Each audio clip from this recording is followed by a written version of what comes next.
అక్రమాలు ఎందుకు జరుగుతున్నాయంటే చాలామంది ఓట్లు వేయడానికి రావట్లా. ఓకే. దాంతో ఎవరి పేరునో ఎవరో ఓటు వేసేస్తున్నారు. అదే మీకు పెంచారనుకోండి, ఆ 3 రోజులు వెయిట్ చేయాల్సిందే మీరు. లేకుంటే ఈరోజు సాయంత్రం 6 గంటల అవ్వగాలని చూడండి ఎలక్ట్రానిక్ ఓటింగ్ మిషన్స్లో ఏమవుతుందో. అక్కడ పోలింగ్ బూత్లో ఉన్న ఏజెంట్స్, తర్వాత వచ్చేసి అక్కడ పోలింగ్ స్టాఫ్ కుమ్మక్క అవుతే. అందుకనే ఈసారి ఎలక్షన్ కమిషన్ మేము అడిగింది ఏంటంటే ఆంధ్రప్రదేశ్లో 100% పోలింగ్ బూత్స్ ఏవైతే ఉన్నాయో అవన్నీ కూడా వెబ్ కాస్టింగ్ చేయాలి అని చెప్పి, వెబ్ కెమెరాస్ పెట్టాలి, జిల్లా ముఖ్యాలయాల్లో ఆ కంట్రోల్ ఉండాలి. అప్పుడు ఏమవుతుందంటే ఈ విధంగా ఎవరైనా అక్రమాలకు పాల్పడే అవకాశం ఉంటే వెంటనే మొత్తం స్క్రీన్లో కనిపిస్తుంది మనకు. కాబట్టి అటువంటి ఎలక్షన్ని కౌంటర్మైండ్ చేయడానికి కూడా అవకాశం ఉంటుంది. సో అదొక డిమాండ్ మొన్న ఇవ్వడం జరిగింది మా ఏపీ యునైటెడ్ ఫ్రంట్ నుంచి. ఏమన్నారు సార్? సో వాళ్ళు అన్నారు జనరల్గా 50 నుంచి 60% కవర్ చేస్తున్నాము. మేము రాసింది ఏంటంటే అందులో, సార్ నార్మల్గా ఏదైనా స్టేట్లో ఈ విధంగా ఉంటే మీరు ఓకే, కానీ మా వాళ్ళు డైరెక్ట్గా యుద్ధం అనే అంటున్నారు, సమరం అంటున్నారు. మీరేమో పండగ అంటున్నారు, వాళ్ళేమో సమరం అంటున్నారు. కాబట్టి ఇది ఒక ఓన్లీ స్టేట్ ఎక్కడ సమరం అనేవాళ్ళు. కాబట్టి ఇక్కడ ఖచ్చితంగా మీరు 100% కవర్ చేయాలంటే తీసుకున్నారు, ఫైల్లో తీసుకుని డిస్కస్ చేస్తాము అన్నారు. ఎందుకంటే వాళ్ళ అబ్జర్వర్స్ కూడా ఇక్కడికి వచ్చారు, వాళ్ళు కూడా పరిస్థితిని బేరీజు వేస్తున్నారు. ఆ తర్వాత వాళ్ళు రికమెండ్ చేస్తారు.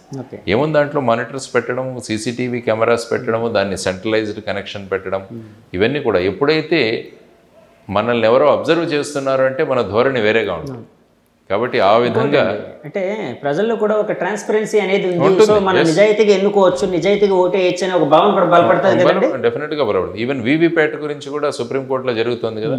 ఇంతకుముందు ఎలా జరిగిందంటే 5 ఈవీఎంలు 5 వీవీప్యాట్లు కౌంట్ చేసేవాడు. అంటే కౌంటింగ్ మొదలవగానే ర్యాండమ్గా రిటర్నింగ్ ఆఫీసర్ ఎవరంటే ఒక 5 ఈవీఎంలు దానికి అటాచ్ అయిన వీవీప్యాట్స్, ఈ 2 టాలీ చేయాలి. ఈ 2 టాలీ చేసిన తర్వాత వాళ్ళు కౌంటింగ్ మొదలు పెడతారు. కానీ ఇప్పుడు సుప్రీంకోర్టులో జరిగిన పబ్లిక్ ఇంట్రెస్ట్ లిటిగేషన్ ఏంటంటే 5 ఈవీఎంస్తో సరిపోదు, మాకు అన్ని ఈవీఎంలు అన్ని వీవీప్యాట్లు లెక్కించాలని జరుగుతుంది. చూడాలి, ఐ థింక్ 16వ 17వ తారీఖు ఉంది సుప్రీంకోర్టు. మొత్తం అంతా సరిపోతేనే అప్పుడు లెక్కింపుకి వెళ్ళాలి, అంతే కదండి. అంటే ఇప్పుడు 5 చూసి 5 సరిపోతే లెక్కింపుకి వెళ్ళాలి. ఇక్కడ ఏదైనా మన డిస్క్రిపెన్సీ వచ్చింది, ఏదైనా తేడా వచ్చిందంటే అక్కడ కౌంటింగ్ ఆగిపోవాలి. అంటే ఈవీఎంస్లో ఏదో గోల్మాల్ ఉంది అని. ఎందుకంటే ఈవీఎంస్ మీద ఇప్పటికీ కూడా చాలామందికి అనుమానాలే. ఆ ఈవీఎంని ఏదో మిలిటరీ ఫ్రీక్వెన్సీతో దాన్ని మార్చవచ్చు, లేకుంటే ఆ చిప్ డిజైన్లో మీరు ఎక్కడ కొట్టినా కూడా ఆ పార్టీకే వెళుతుంది, ఇలా రకరకాలుగా ఉన్నాయి. సార్ అలాంటి పరిస్థితులు ఉన్నాయని అనుకోవచ్చా అండి? అంటే ఈ ఎలక్ట్రానిక్ గ్యాడ్జెట్స్లో ఏది కూడా కాదు అని చెప్పేయడానికి కూడా అంత 100% చెప్పలేం. కానీ యాక్చువల్గా మనకు తెలిసింది ఏంటంటే ఎలక్ట్రానిక్ ఓటింగ్ మెషిన్ అన్నది it is not connected to internet, net connected కాబట్టి it's a stand alone machine. కాబట్టి ఆ విధమైన ప్రభావం, అదే నెట్ ఉంటే దాని లోపల దూరొచ్చు, హ్యాక్ చేయొచ్చు. కాబట్టి అటువంటి అవకాశం లేదు. కానీ మిలిటరీ ఫ్రీక్వెన్సీలో కొంతమంది అనుమానం అయితే ఇవి మోస్ట్లీ రష్యా నుంచి తెచ్చారట ఈ ఈవీఎంస్. కాబట్టి రష్యన్ మేక్ వాటిల్లో ముందే వాళ్ళు ఏదో చిప్ డిజైన్లో మ్యానుఫ్యాక్చర్ చేసి ఏదైనా కొంత ఎలక్షన్ జరిగిన తర్వాత దాని మెయింటెనెన్స్ అన్న పేరుతో వేరొక చిప్ తెచ్చి పెడుతున్నారు, ఇలా రకరకాలు ఉన్నాయి. సో ఆ విధమైన డౌట్లు తీర్చడానికి వాళ్ళు ఏమంటారంటే మీరు 100% వీవీప్యాట్స్ కౌంట్ చేయండి అని అడుగుతున్నారు. సో లెట్ us see ఏమవుతుంది. సార్ ఇప్పుడు మీరు ప్రజాక్షేత్రంలోకి వెళ్తూ ఉన్నారు ఒక పార్టీ అధ్యక్షుడిగా, కానీ ఈ మధ్య నేను గమనించిన ఒక విషయాన్ని స్ట్రైట్గా మీ దృష్టికి తేవాలనుకుంటున్నాను, అడగాలనుకుంటున్నాను, మీ క్లారిటీ కావాలనుకుంటున్నాను. అడగండి. మీ పార్టీని ఇంతకుముందు చిన్నయ్య దొర గారు అనే ఒక పెద్ద ఒక వ్యక్తి పెట్టారు. సో అది ఆయన మీరు అంటే ఆ భావాలు కలిసి తర్వాత మీరు టేక్ ఓవర్ చేశారు. ఆ చిన్నయ్య దొర గారు మొన్న జగన్మోహన్ రెడ్డి గారు సీఎం గారి దగ్గరికి వెళ్ళి వాళ్ళ పార్టీలో జాయిన్ అయ్యారు. సో దాని మీద మీ కామెంట్ ఏంటి సార్? యాక్చువల్గా చిన్నయ్య దొర గారు వారు స్టార్ట్ చేశారు ఇది 2018వ సంవత్సరంలో జయభారత్ నేషనల్ పార్టీ అన్నది మొదలుపెట్టారు. వారు 2019 ఎన్నికల్లో పోటీ కూడా చేశారు. వారు ఒక పెద్దాపురం నియోజకవర్గం అనుకుంటారు, జయభారత్ నేషనల్ వారు అక్కడే నిలబడ్డారు. ఆ తర్వాత ఆయన ఈ పార్టీ ఉంది మీరు తీసుకోండి, నాకు కూడా పేరు చక్కగా ఉంది తీసుకుందామన్న భావన వచ్చింది. ఆ తర్వాత వారిని కూడా పార్టీలో కొనసాగమని నేను అడిగాను, నాకేమీ వద్దన్నారు. అందుకనే వారిని గౌరవాధ్యక్షులుగా చేశాను, ఆనరీ ప్రెసిడెంట్. ఎందుకంటే మా పార్టీలో ఉన్న ప్రజాస్వామ్యానికే దీనికి ఒక ఉదాహరణ. నేను ఆయన లేదు కుదరదు మీరు ఉండాల్సిందే అని ఉండొచ్చు, ఏమీ లేదు. ఎస్ మీ భావాలు మీరు వెళ్తామనుకుంటారు. ఆయన ఆనరీ ప్రెసిడెంట్గానే ఉన్నారు, గౌరవాధ్యక్షులుగా మాత్రమే ఉన్నారు. కాబట్టి ఆయన వెళ్తాను, yes you are ready to leave, మాకేం ఆ విధంగా చూసుకోవాల్సిన అవసరం లేదు. భావాలు అక్కడ వ్యక్తం చేసుకుంటూ ఆయన ఫ్యూచర్ రాజకీయాల కోసం అక్కడికి వెళతాను అంటే ఎస్ అందరూ గౌరవపూర్వకంగా మేము ఆయన్ని స్వాగతించాం. There is no doubt. దానివల్ల ఏమి అంటే ఇలాంటి చర్య వలన జై భారత్ నేషనల్ పార్టీ ఏదైతే ఉందో దాని క్రెడిబిలిటీ దెబ్బతినే అవకాశం లేదని భావిస్తున్నారండి? ఎందుకంటే ఇప్పుడు పార్టీ పెట్టిన అతనే వేరే పార్టీలోకి వెళ్ళిపోయారు. సో పార్టీ సిద్ధాంతాలు నచ్చుకోలేక పార్టీ మనుగడ సాధిస్తుందని నమ్మకం లేకో వెళ్ళిపోయారని అనుకునే ప్రమాదం ఉంది కదండి జనంలోని. యాక్చువల్గా ఆయన పార్టీలో మాకు పార్టీ మొత్తం ఇచ్చేశారు. Party election commission of India నుంచి పార్టీ అధ్యక్షుడిగా నా పేరు కూడా యాక్సెప్ట్ చేయడం జరిగింది. ఆ తర్వాత జనరల్ సెక్రటరీ పేరు, ట్రెషరరు మొత్తం కూడా చేంజ్ అయిపోయి ఎలక్షన్ కమిషన్ అగ్రీ అయింది. కానీ ఆ రోజు నుంచి ఆయనకు పార్టీతో సంబంధం లేదు.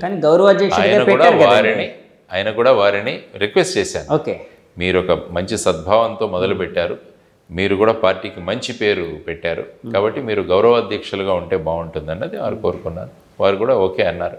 ఈవెన్ మా ఆవిర్భావం అంటే డిసెంబర్ 22లో కూడా ఆయన వచ్చి నన్ను స్వాగతం పలకడం కూడా జరిగింది. ఓకే, ఈ పొలిటికల్ దాంట్లో రకరకాల డెవలప్మెంట్స్ జరుగుతూ ఉంటాయి. దానివల్ల పార్టీ క్రెడిబిలిటీ అన్నది ఏమీ పోదు. ఎందుకంటే పార్టీ సిద్ధాంతాలు ఉన్నాయి, పార్టీ మేనిఫెస్టో ఉంది, పార్టీలో ఉన్న కమిటీల విధానం వేరేగా ఉంది. కాబట్టి దీనివల్ల ప్రతి ఒక్కరూ వారి వారి రాజకీయ దీని నుంచి వెళ్ళడానికి స్కోప్ ఉంటుంది. వాళ్ళని పట్టించి పెట్టేసామనుకోండి దానివల్ల ఉపయోగం ఉండదు. కానీ చిన్నయ్య దొర గారు గౌరవాధ్యక్షులుగానే ఉన్నారు కాబట్టి వారు వేరే పార్టీలోకి వెళ్ళారు. దీనివల్ల పార్టీ యొక్క ఇదేమవుతుందని నేనైతే అనుకోవట్లేదు. సార్, అలాగే ఒక రాజకీయ పార్టీని నడపడానికి చాలా డబ్బులు అవసరం అవుతాయి. అయితే ఒక క్యాంపెయిన్ చేయడానికి కొంత అంటే మనుషులతో పాటు వాళ్ళకి ఫుడ్ అరేంజ్మెంట్స్ కావచ్చు, ఇలాంటివన్నీ అంటే ఖర్చుతో కూడుకునే వ్యవహారం కదండి. మీరేంచి స్వచ్ఛందంగా ఇందులోకి వచ్చారు, ఇప్పుడు స్వచ్ఛందంగా ముందుకు వెళ్తున్నారు. ఎలా పార్టీని తీసుకుని వెళ్తున్నారు ముందుకు? పార్టీని మేము తీసుకువెళ్తున్న దృష్టి ఎలాగుందంటే మేము కొంతమంది కాంట్రిబ్యూట్ చేసుకున్నాం దాంట్లో. కొన్ని మా దగ్గర నా పెన్షన్ డబ్బులు, మా అమ్మ కూడా ఒక 3 లక్షల పెన్షన్ డబ్బులు తన డబ్బులు ఇచ్చింది. మా అమ్మ డొనేట్ చేసింది 3 లక్షల రూపాయలు పార్టీకి. అలా తెలిసిన వాళ్ళు తర్వాత పార్టీ చిరంజీవి గారు ప్రజారాజ్యం పార్టీకి ఆయనకి పవన్ కళ్యాణ్ గారికి 5 కోట్లు ఇచ్చారు. కానీ మా అమ్మ 3 లక్షలు ఇచ్చింది మా పార్టీకి. అంతే, ఏదైనా ఒక కమిట్మెంట్, మంచి జరగాలి అన్న ఒక కాన్సెప్ట్ దాంట్లో ఇచ్చారు. తర్వాత మా సభ్యత్వం కూడా 5 రూపాయలు. సో ఆ సభ్యత్వంలో కూడా కొన్ని డబ్బులు పడుతున్నాయి. ఆ తర్వాత కొంతమంది చిన్న డొనేషన్స్ కూడా వేస్తున్నారు దాంట్లో. సో ఈ విధంగా, ఎందుకంటే మాకు అబద్ధాలు చెప్పాల్సిన అవసరం లేదు. ఆ తర్వాత వచ్చి ఓటర్లని వాళ్ళ ఆలోచన విధానాలను బూటకప్ మాటలు మాట్లాడాల్సిన అవసరం. ఎప్పుడైతే అబద్ధం చెప్పి కన్విన్స్ చేయాలో అప్పుడు డబ్బులు అవసరం ఉంటుంది. మేము ప్లెయిన్గా ఏదన్నా విషయాలు మాట్లాడతాం.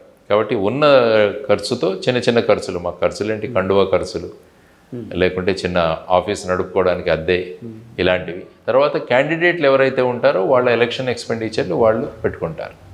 అంటే ఎలక్షన్ కమిషన్ పరిధి ఏదైతే విధించిందో ఆ పరిధిలో ఉంటూ వారి ఖర్చులకు వారు క్యాంపెయినింగ్. మాది campaigning mainly door to door campaigning. Election commission పరిధిలో 25 లక్షలు, 40, ఇప్పుడు 40 లక్షలు ఎమ్మెల్యేకి, తర్వాత ఎంపీకి 90 లక్షల దాకా అయింది.